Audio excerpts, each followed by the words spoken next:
Hello my people. I got a lot of people that have messaged me about the seat of my bike since I posted some pictures and stuff.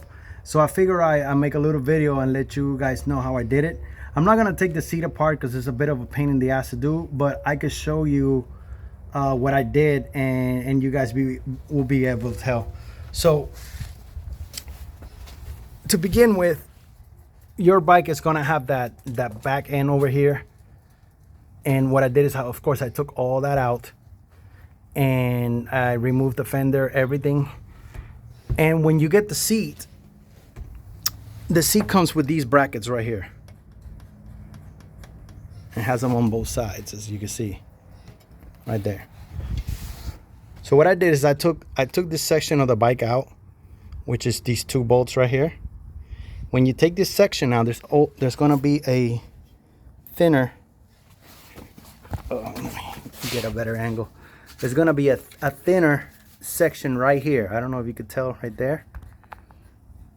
Same thing on the other side, of course. It's a thinner plate right there. So once you take these out, that thinner plate comes out as well. What I did is I drilled a hole into that plate. But what you want to do is, after you drill that hole, you want to get a real good bolt, like a good rated bolt, because that, with the weight and the shifting on the bike, that bolt could break. So you want to make sure that's this, you know, it's a good bolt that'll hold the pressure and the shifting and such. So after I drill the hole, I just ran that bolt through the thin plate into the bracket, and then I put a washer. I put some Loctite liquid on it so it wouldn't slip out, and then I put the nut. And then on this side, what I did is, after I removed everything, this section right here, this section, it goes over here. So what I did is I just folded it over to the side, and then that holds in place once you put the seat on, because if I would have left it there, the seat wouldn't fit right. So I just, like I said, I just folded it, and that way the seat fit better. So on this section of the seat, it's got like a L bracket, or I should go this way actually. It's an L bracket like that. And I tucked that bracket, I don't know, no, you won't be able to see it, but I tucked that bracket under the tank as much as I could.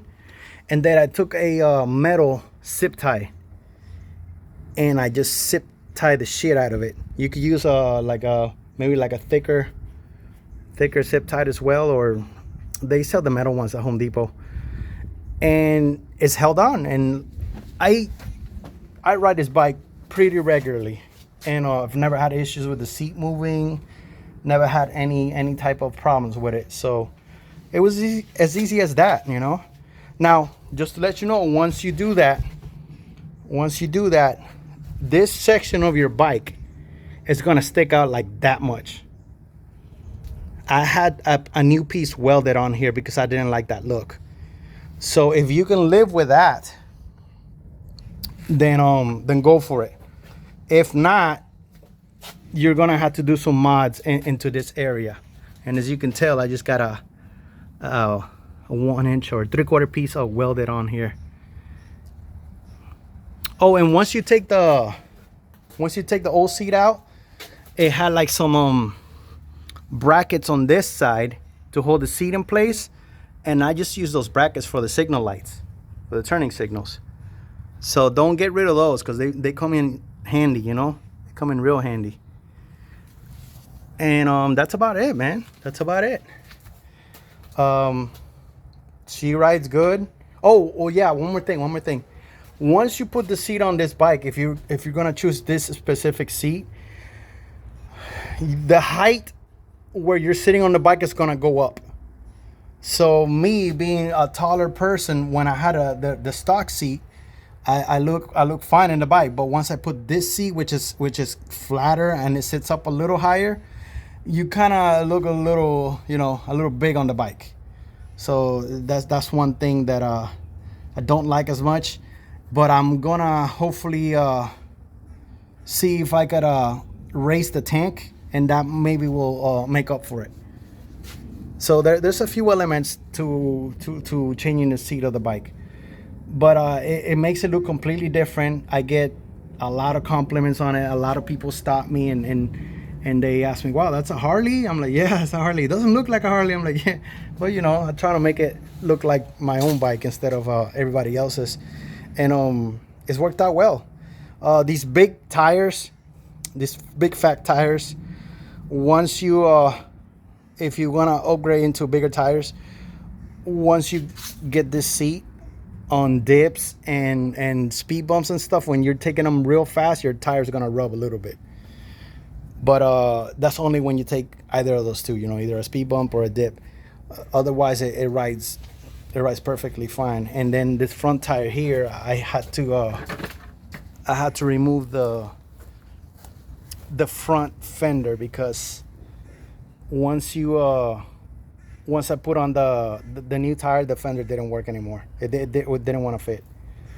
So that's another thing you have to live with if you do want to upgrade your tires and you're a person that is often riding in rain or stuff like that. I normally don't ride in rain. When it rains, I don't ride my bike at all.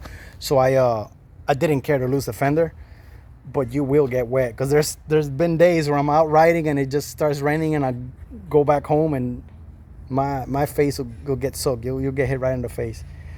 But yeah, that's about it, guys. I hope this helps. If you have any questions, feel free to DM me or just leave a comment in this video. And if there's anything I can help you with, let me know. If there's any suggestions you guys have, let me know too. I love to hear them. I want to, like I said, I want to raise the tank on my bike. I don't know how I'm going to do that. I have to look into it. And I don't know if moving the forward controls will be a good option for this style of bike the way I have it now. But that was something else I was thinking of. But yeah, that's about it. Take care of yourself.